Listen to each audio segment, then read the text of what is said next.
오늘 우리에게 주신 말씀입니다. 사도행전 20장 9절에서 16절 말씀 가운데 사도행전 20장 13절 말씀 한 목소리로 합독하도록 하겠습니다. 시작.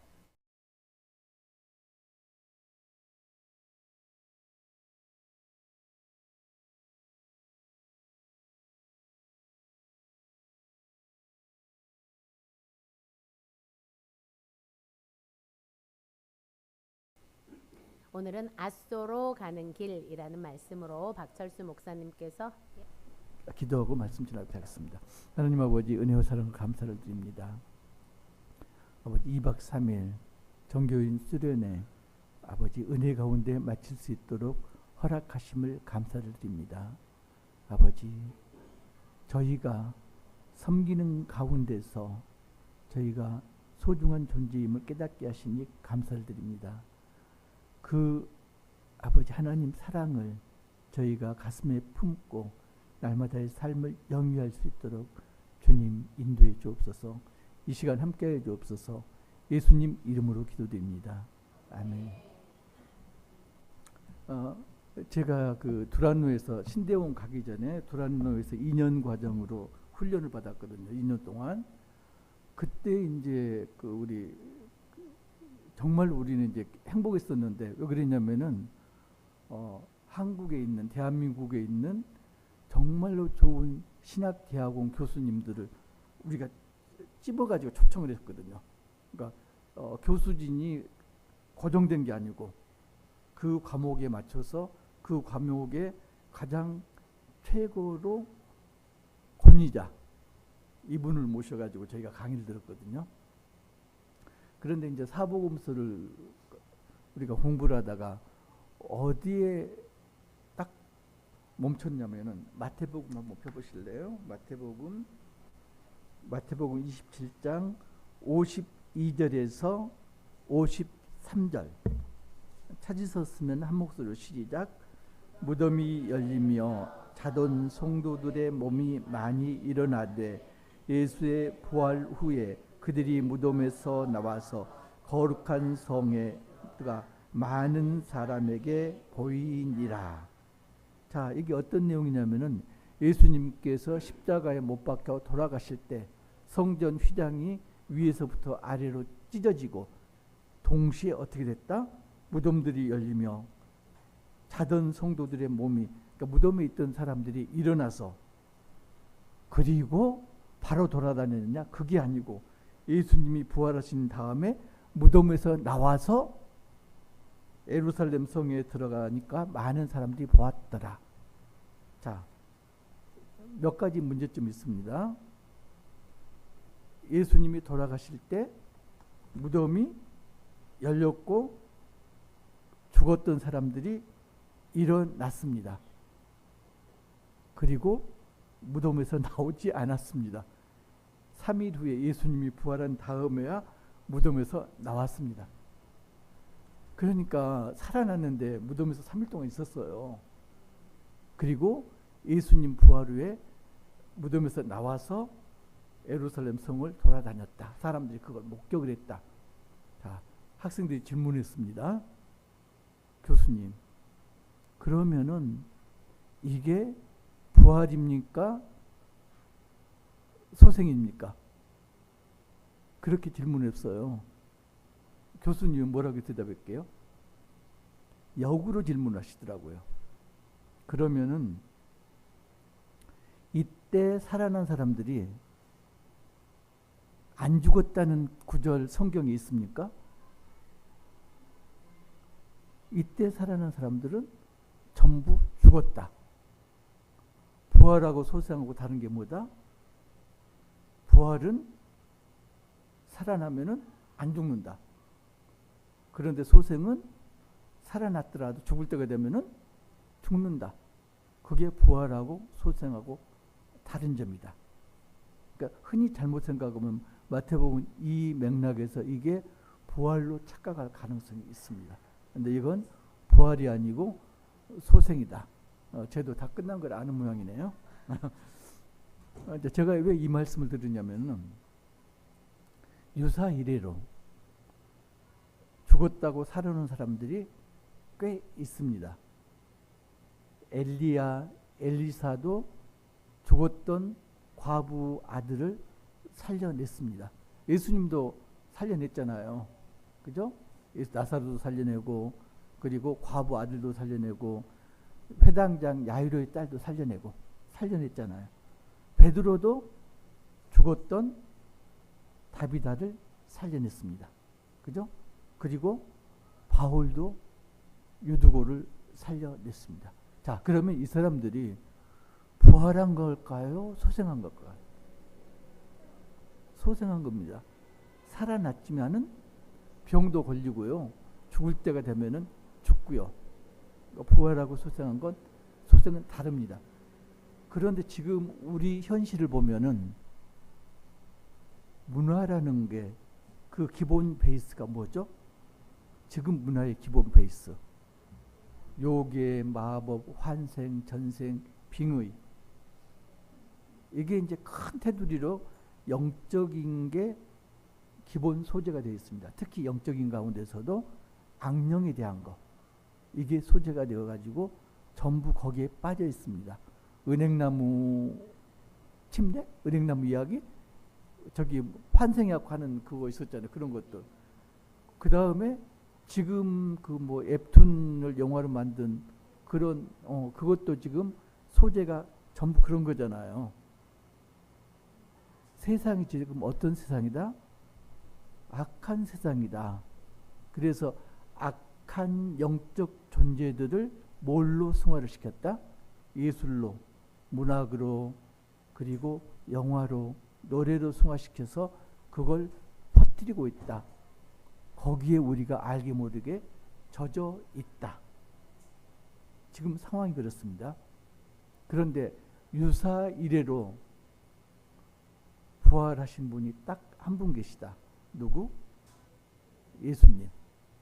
예수님만 유일하게 부활하셨다. 그러면서 성경을 좀 읽은 사람들은 아닌데요 하고 반론을 얘기해요. 하늘에 올라간 사람이 있는데요. 누구? 에녹이 올라갔잖아요. 에녹이. 그리고 엘리야도 올라갔잖아요. 죽지 않고 올라갔습니다. 그럼 이 사람들은 소생은 분명 아니고 안 죽었으니까. 그럼 이 사람들은 부활일까요? 에녹이나 엘리야. 부활은 죽었다가 살아야 부활인다. 근데 에녹하고 엘리야는 살아있는 상태로 하늘로 들려 올라갔다. 그럼 이 사람들은 뭐예요? 중간에 낀 상태? 그래서 이걸 이제 후대에 휴거라고 이야기를 해요. 휴거. 그러니까 많은 휴거 영화들이 모티브를 에녹, 엘리야에서 받았고요. 그 다음에 그걸 이제 뒷받침하는 것으로 데살로니가 전서에 나오는 예수님께서 마지막 날 구름 타고 오시는데 죽었던 성도들과 함께 오시고 나도 들려 올라간다는 데살로니가 전서 그게 몇 장인가요? 내가 머리가 나빠가지고 자꾸 잊어먹어.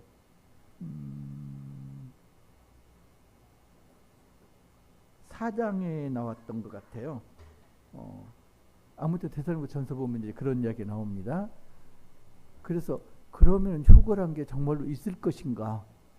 휴거에 대해서는 이제 많은 논란이 있기 때문에 시간이 없으니까 그냥 넘어갑니다. 이랬던 사항만 있었다는 걸 말씀드리고요. 자, 죽음이란 걸 생각할 때 우리는 지금 보면은 보통 3일장을 치릅니다. 그죠? 3일장, 2박 3일 동안이라고 3일장을 치르는데 3일장이 어떤 근거로 해서 치러지나요? 옛날부터 유교에 그런 법이 있었나요? 없었습니다. 조선 때 그렇게 치렀나요? 안 그랬어요. 언제부터? 근대에 들어와서부터 3일장을 치렀습니다. 최근에는 왜 3일장을 고집하나요? 편의상 당일날 하면은 어떻게 돼요? 연락도 못해요. 그잖아요. 그래도 2박 3일 정도 돼야지 지방에 있는 사람들도 오고 조문할 수 있는 그런 게 문상할 수 있는 그런 시간적 여유가 있으니까.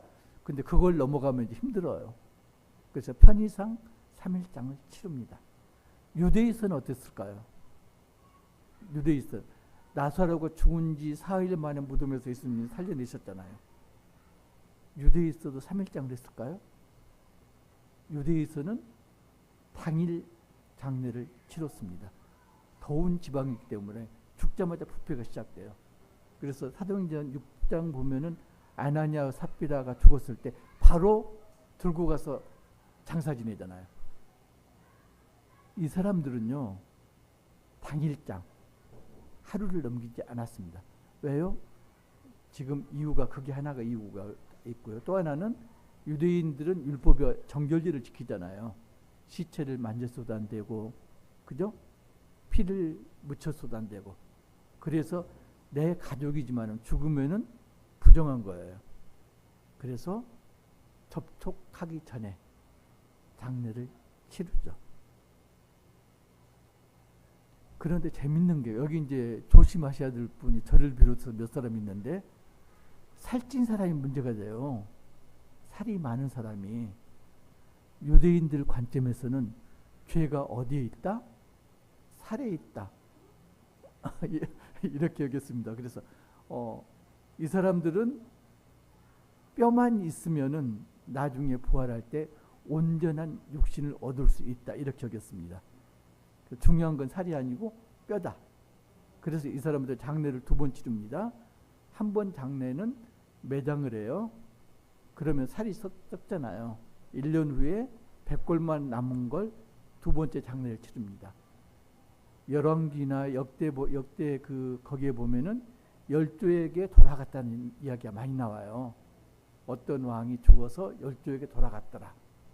진짜 장례는 열조에게 돌아가는 거. 1년 후에 뼈만 남은 걸 조상뼈를 대대로 모아놓은 무덤에다가 던져 놓는 게 열조에게 돌아가는 겁니다. 그러니까 예수님이, 저도 예수님을 따르겠는데 아버지 장례만 치르고 따라갈게 했을 때 예수님이 이야기했잖아요. 죽은 사람은 죽은 사람에게 맡기고 너는 나를 따라라 그랬잖아요. 그게 뭐냐면은 거기서 말했던 장례가 뭐냐면은 1년 뒤에 장례를 이야기한 겁니다. 그러니까 1년 동안 허비하지 말고 그건 놔두고 따라라 이런 말씀이거든요. 제가 왜 이 이야기를 할까요? 왜 이 이야기를 할까요? 중요한 게 뭐다? 중요한 게 본질입니다. 그죠? 본질이에요. 유대인들은 지금도 화장을 하지 않습니다. 왜? 화장하면은 뼈가 없어지잖아요. 부활을 할 수 없다고 여기기 때문에 화장을 하지 않습니다. 유두고가요 죽었어요. 그랬잖아요.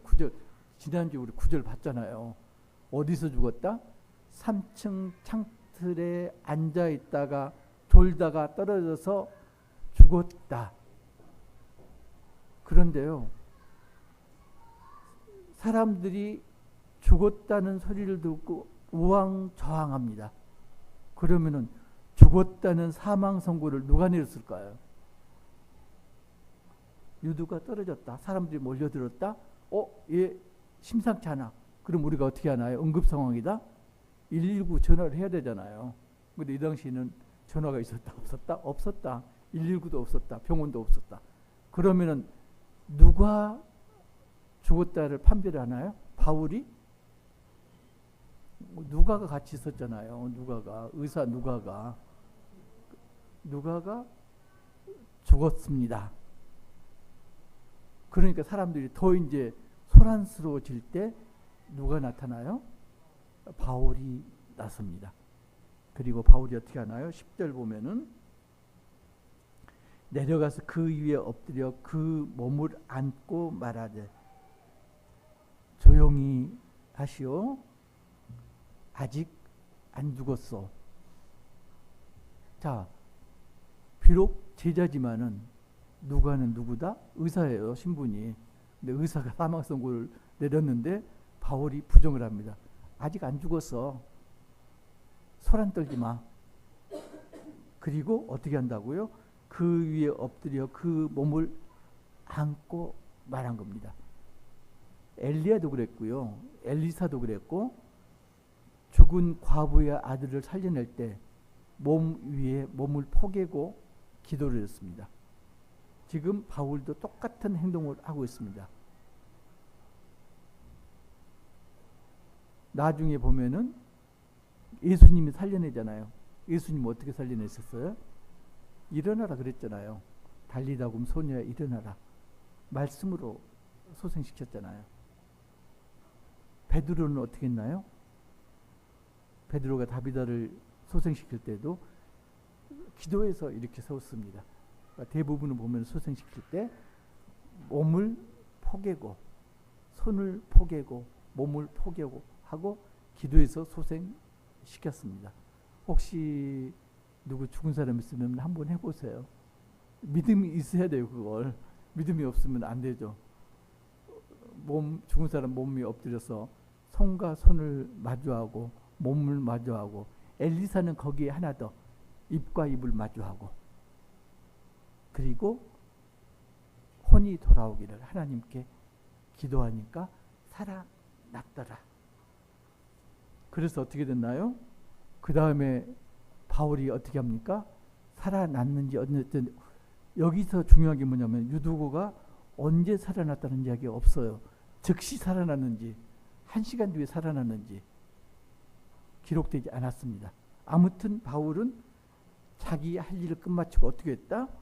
11절 보면은 올라가서 떡을 떼어 먹고, 지금 식탁 교제를 하는 거죠. 그리고 오랫동안 날이 새기까지 밤새도록 이야기하고 쿨하게 떠났습니다.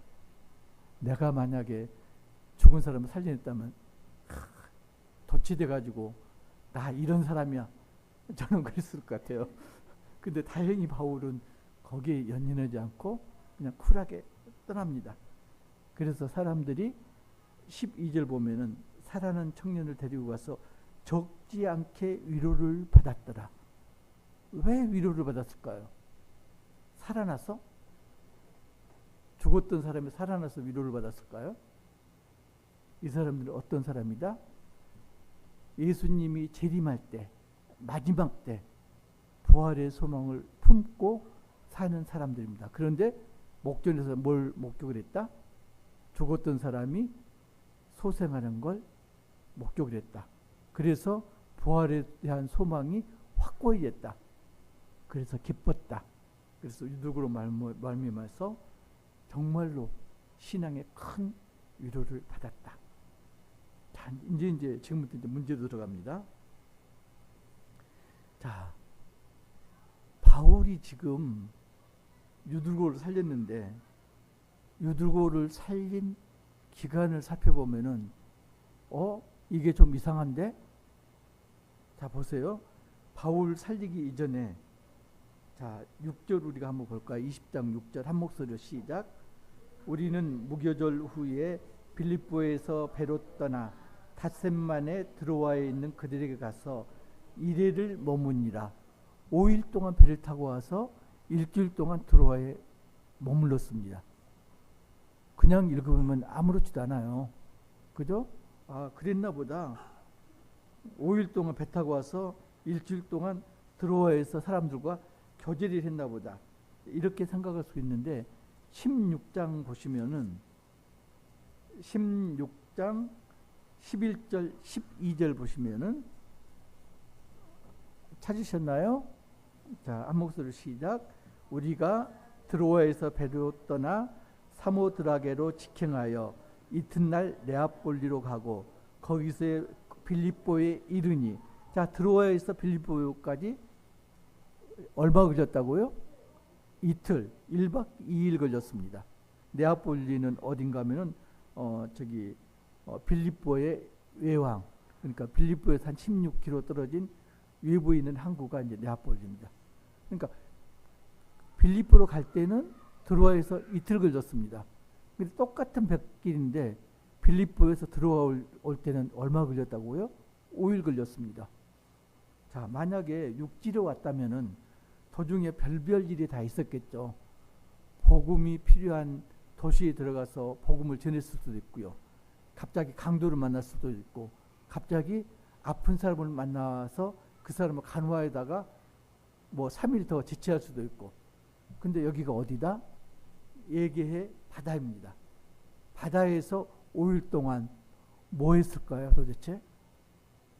이틀길을 5일 동안 뭐 하느라고 바다에 있었을까요? 용왕을 만났을까요?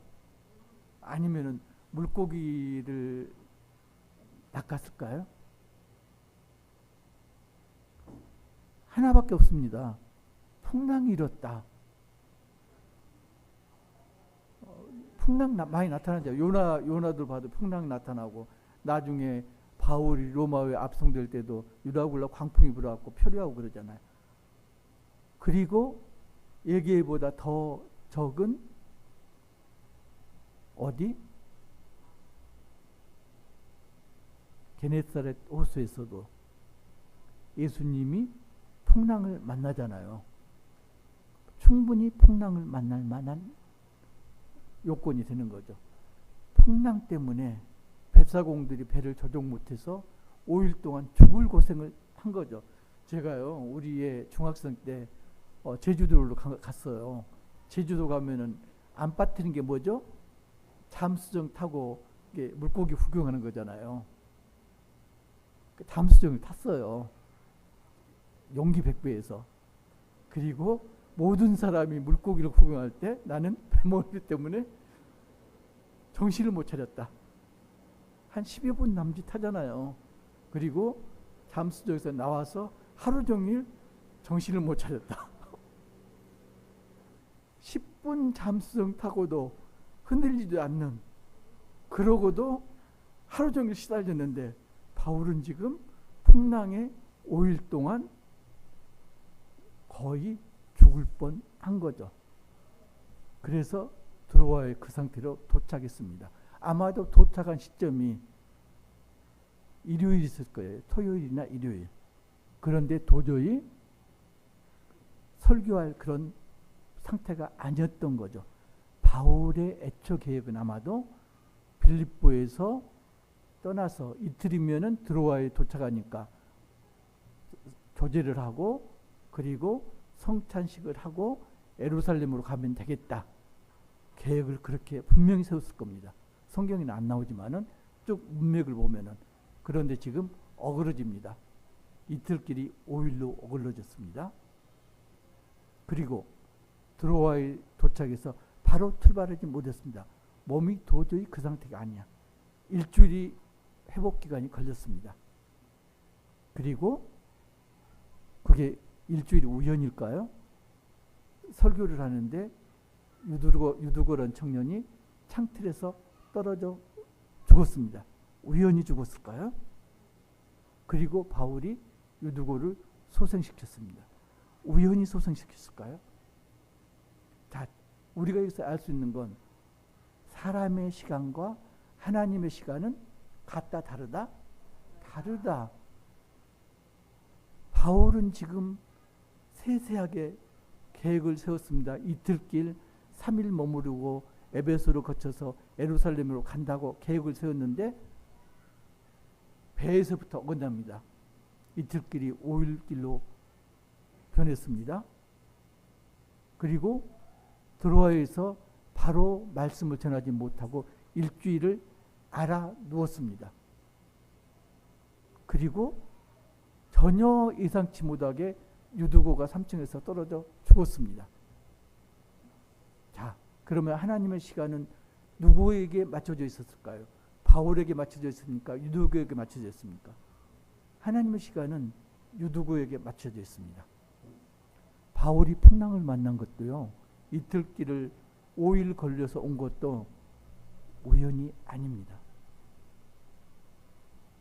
드로아에서 일주일 알아 누운 것도 우연이 아닙니다. 하나님의 시간은 어디에 맞춰져 있다? 유두고에게 맞춰져 있습니다. 유두고의 소생에 하나님의 시간이 맞춰져 있습니다. 그래서 유두고가 소생을 했습니다. 그리고 지금 13절 보면은 바울이 예루살렘을 향해서 떠납니다. 바울이 계획했던 거에서 지금 일주일이 바울 생각에는 허비가 되었습니다. 그죠?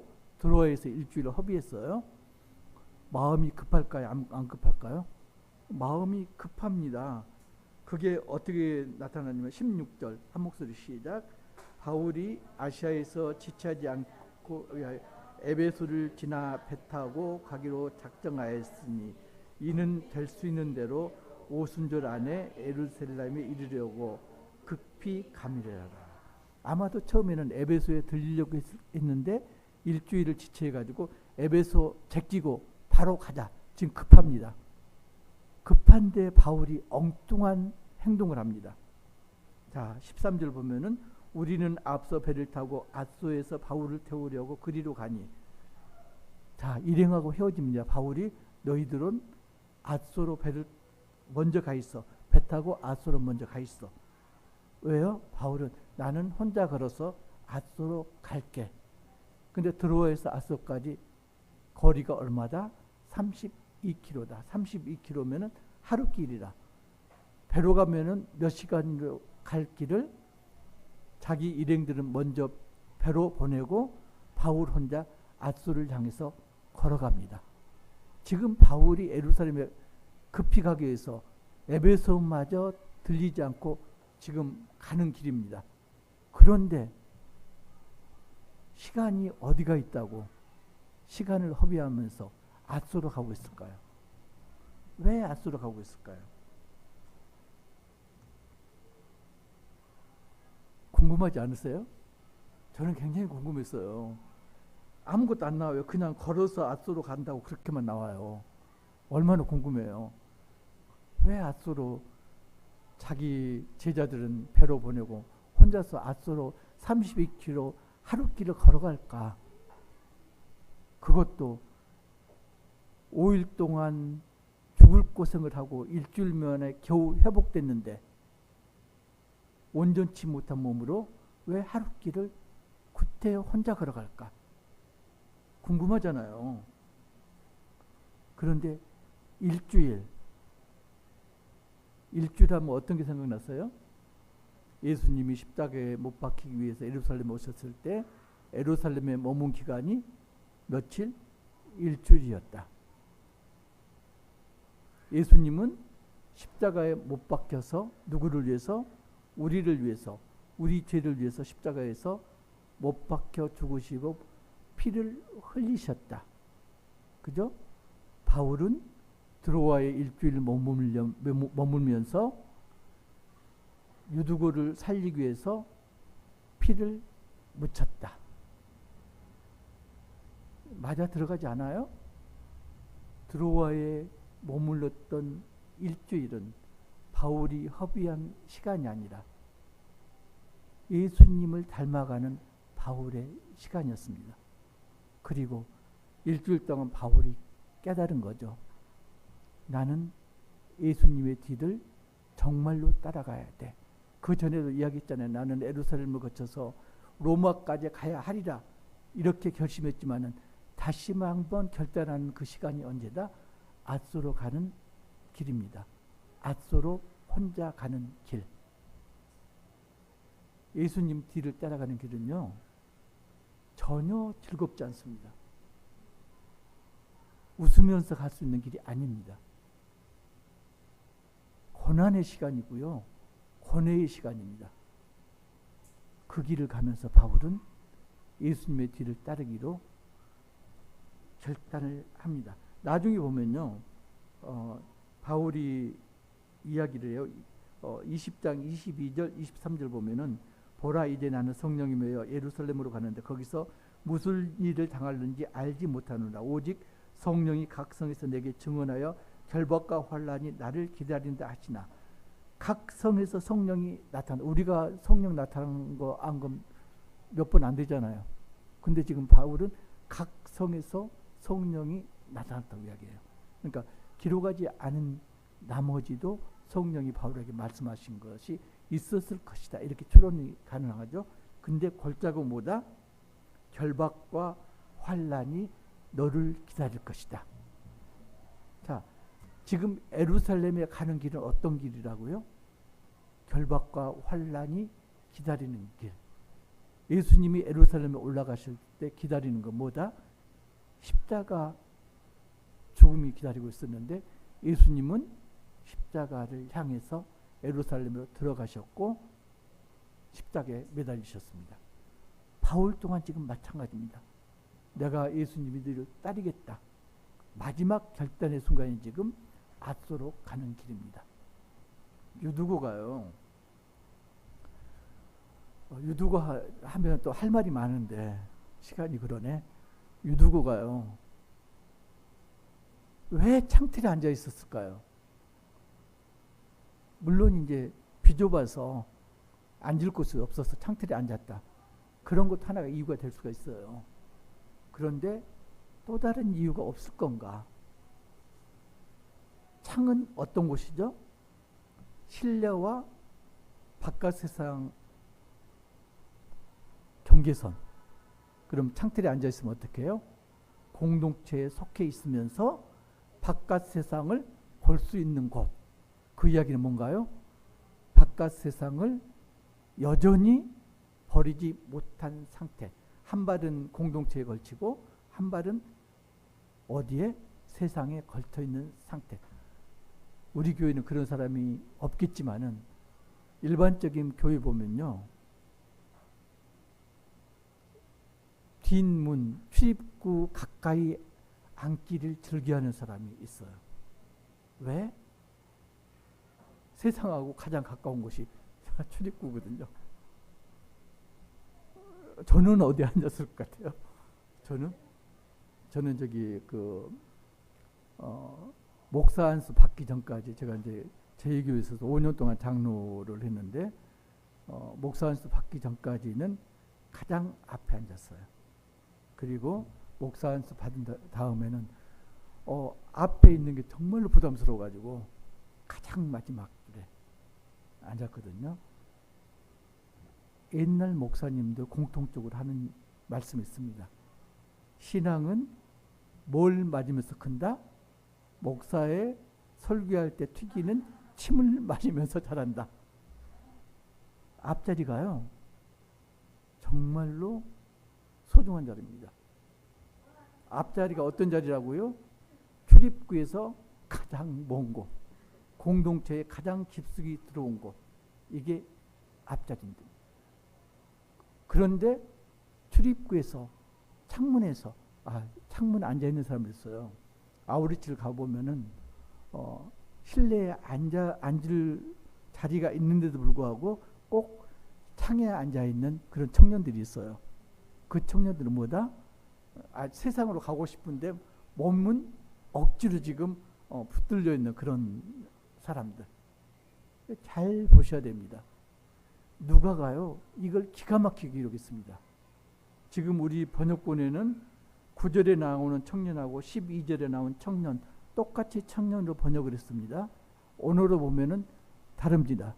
9절에 표현된 청년은요 이른바 우리가 말하는 젊은이 이 사람 의미고요. 그 다음에 12절에 나타난 살아난 청년은 종 노예라는 그런 의미입니다. 자, 그래서 어떻다고요? 유두고가 어떤 상태로 죽었다? 세상의 노예인 상태로 죽었다. 그런데 어떻게 살아났다?